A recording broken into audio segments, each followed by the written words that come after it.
Assalamualaikum warahmatullahi wabarakatuh.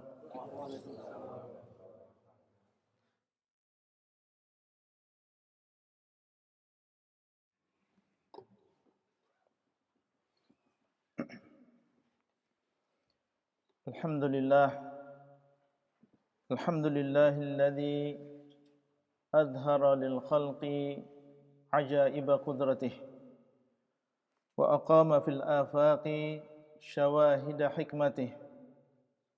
Asyhadu an la ilaha illallah wahdahu la syarika lah wa asyhadu anna Muhammadan abduhu wa rasuluhu sallallahu alaihi wa ala alihi wa sahbihi ajma'in. Para hadirin yang dimuliakan oleh Allah Subhanahu wa taala, khatib wasiatkan di awal khutbah kali ini untuk senantiasa bertakwa kepada Allah Azza wa Jalla, yang merupakan wasiat Allah Subhanahu wa taala untuk kita semuanya. Sebagaimana firman Allah Subhanahu wa taala, ya ayyuhalladzina amanu taqullaha haqqa tuqatih wa la tamutunna illa wa antum muslimun. Wahai orang-orang yang beriman, bertakwalah kalian kepada Allah dengan sebenar-benar takwa, dan janganlah kalian meninggal dunia kecuali dalam keadaan sebagai seorang muslim. Semoga Allah Subhanahu wa taala menguatkan hati kita dan menjadikan kita istiqamah di atas Islam dan juga iman. Keberadaan Allah Subhanahu wa taala adalah sesuatu yang keyakinan yang mendasar yang dimiliki oleh seorang muslim. Allah Subhanahu wa taala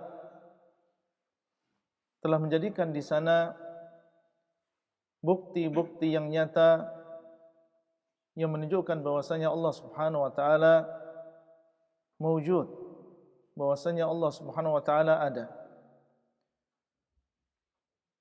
Di antara dalil akal yang menunjukkan bahwasanya Allah Subhanahu wa taala yang mencipta adalah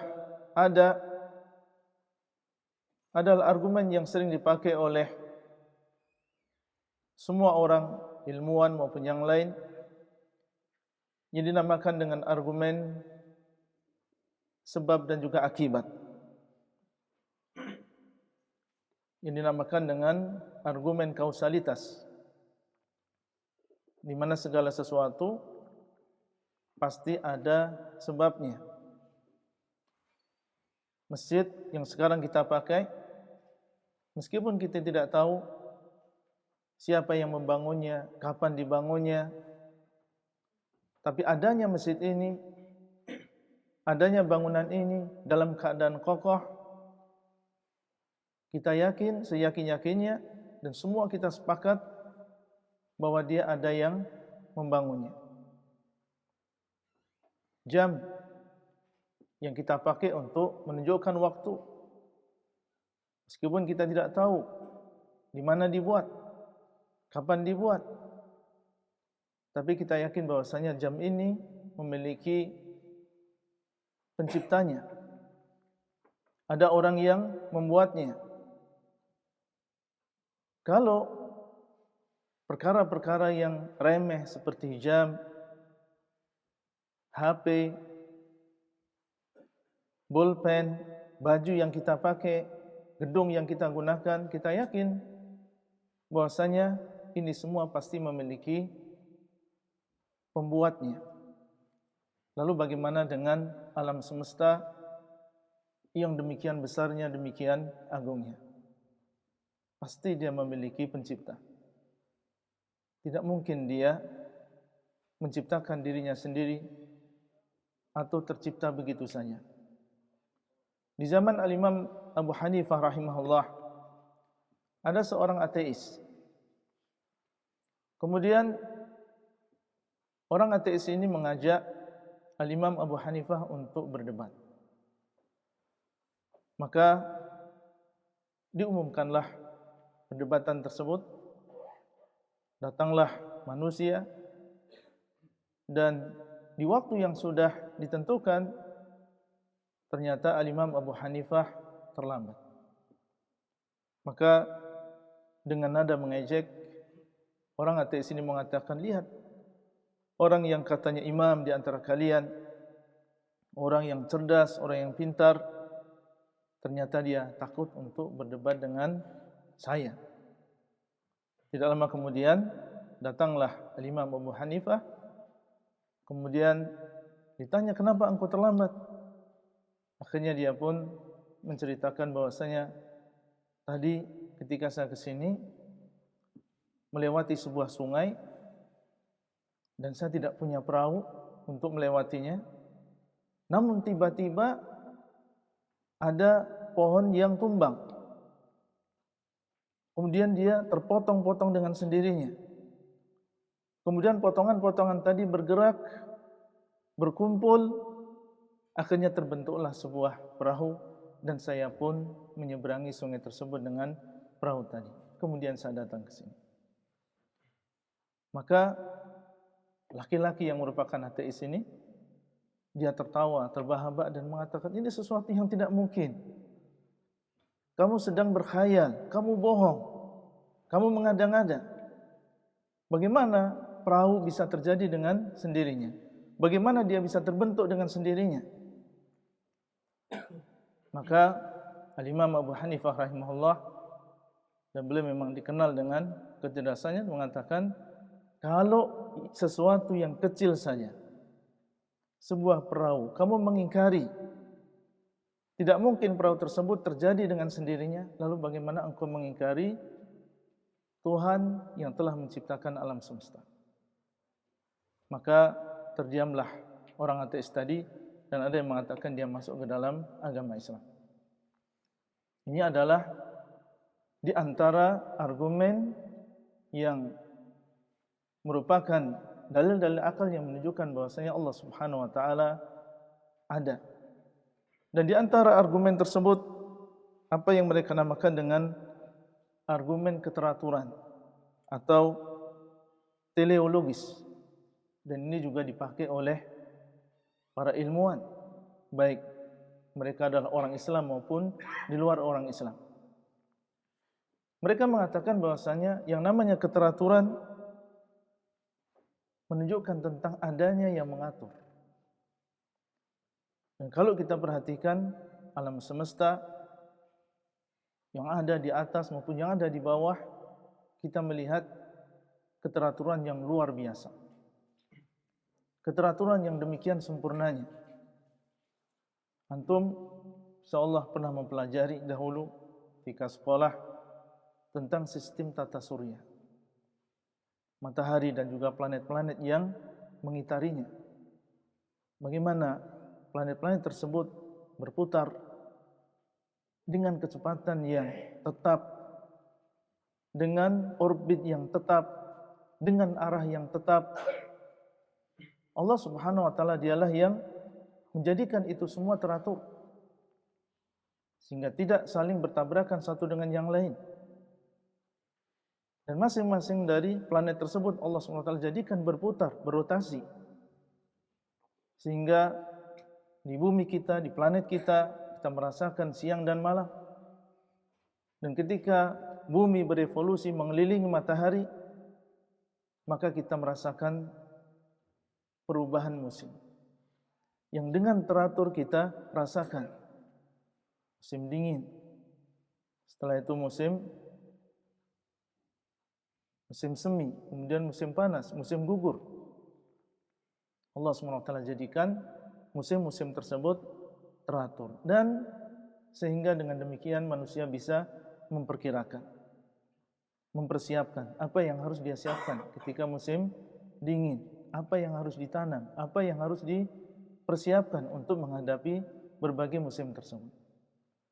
Maka keteraturan ini, dan itu adalah salah satu di antara keteraturan yang ada di alam semesta ini, menunjukkan bahwasanya di sana ada yang mengatur.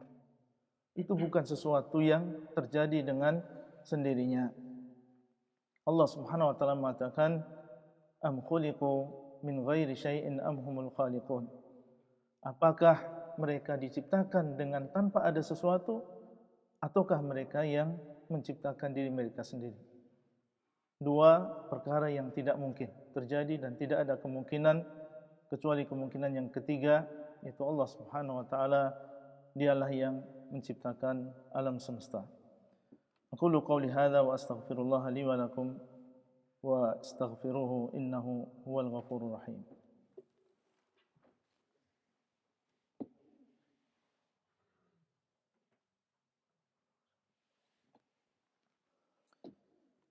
Alhamdulillahi ala ihsanihi wa syukru lahu ala taufiqihi wa amtinanihi wa asyhadu an la ilaha illallah wahdahu la syarika lah ta'ziman li sya'nihi wa asyhadu anna Muhammadan abduhu wa rasuluhu da'i ila ridwanihi sallallahu alaihi wa ala alihi wa sahbihi ajma'in. Kembali di dalam khutbah yang kedua, kami wasiatkan kepada diri kami pribadi dan juga para jamaah sekalian agar senantiasa bertakwa kepada Allah dimanapun kita berada. Meskipun kita tinggal jauh dari negeri kita, tinggal di sebuah daerah yang kita adalah minoritas di sini, tapi ketahuilah bahwasanya Allah Subhanahu wa taala dialah yang Maha mengetahui, yang Maha mendengar, lagi Maha melihat, dan semua kita akan kembali kepada Allah Subhanahu wa taala tidak terkecuali. Kalau memang kita sadar sesadar-sadarnya bahwasanya di sana ada Rabb, di sana ada Tuhan, di sana ada Allah Subhanahu wa taala yang menciptakan alam semesta, dan kita termasuk di antaranya, maka ketahuilah bahwasanya Allah Subhanahu wa taala menciptakan kita sebagai manusia adalah untuk menyembah Rabb yang menciptakan alam semesta ini. Wa ma khalaqatul jinna wal insa illa liya'budun. Dan tidaklah aku ciptakan jin dan manusia kecuali untuk beribadah kepadaku. Dan untuk menegakkan ibadah tersebut, Allah Subhanahu wa taala mengutus para rasul. Termasuk di antaranya adalah Nabi kita Muhammad sallallahu alaihi wasallam yang diutus sekitar 1400 tahun yang lalu. Allah Subhanahu wa taala mengutus beliau untuk mengajarkan kepada kita bagaimana kita menyembah Rabb semesta alam, Allahu Rabbul Alamin. Allah SWT turunkan kepada beliau Al-Quran dan juga hadis Nabi SAW untuk disampaikan kepada kita semuanya. Dan alhamdulillah beliau SAW telah menyampaikan ballagha risalah. Beliau telah menyampaikan risalah Allah Azza wa Jalla, dan tidaklah beliau meninggal dunia kecuali sudah sempurna apa yang telah diamanahkan kepada beliau. Sekarang tinggal kita. Wajiban kita adalah mengikuti beliau sallallahu alaihi wasallam, mengikuti apa yang beliau tinggalkan. Dan kalau kita berpegang teguh dengan Al-Quran dan hadis dimanapun kita berada, meskipun kita berada di negeri ini, maka sebagaimana ucapan Nabi sallallahu alaihi wasallam, taraktu fiikum amraini lan tadillu ma tamassaktum bihima. Aku tinggalkan di antara kalian dua perkara, kalian tidak akan tersesat, kalian tidak akan menyimpang selama kalian berpegang teguh dengan keduanya. Semoga Allah Subhanahu wa taala menguatkan kita semuanya dan menjaga agama kita semuanya. Dan ketahuilah bahwasanya Allah Subhanahu wa taala memerintahkan kita untuk bersalawat dan salam untuk Nabi kita Muhammad sallallahu alaihi wasallam di dalam firman-Nya, innallaha wa malaikatahu yusholluna 'alan nabi ya ayyuhalladzina amanu shallu 'alaihi wa sallimu taslima. Allahumma shalli 'ala Muhammad wa 'ala ali Muhammad kama shallaita 'ala Ibrahim wa 'ala ali Ibrahim innaka Hamidum Majid. Allahumma barik 'ala Muhammad wa 'ala ali Muhammad kama barakta 'ala Ibrahim wa 'ala ali Ibrahim innaka Hamidum Majid. Allahumma ighfir lana, Allahumma ighfir lil muslimina wal muslimat والمؤمنين والمؤمنات الأحياء منهم والأموات إنك سميع قريب مجيب الدعوات يا مقلب القلوب ثبت قلوبنا على دينك يا مقلب القلوب ثبت قلوبنا على دينك اللهم إنا نسألك الجنة وما قرب إليها من قول أو عمل ونعوذ بك من النار وما قرب إليها من قول أو عمل ربنا آتنا في الدنيا حسنة وفي الآخرة حسنة وقنا عذاب النار. عباد الله إن الله يأمركم بالعدل والإحسان وإيتاء ذي القربى وينهى عن الفحشاء والمنكر والبغي يعظكم لعلكم تذكرون فاذكروا الله يذكركم واشكروا على نعمه يزدكم ولذكر الله أكبر والله يعلم ما تصنعون.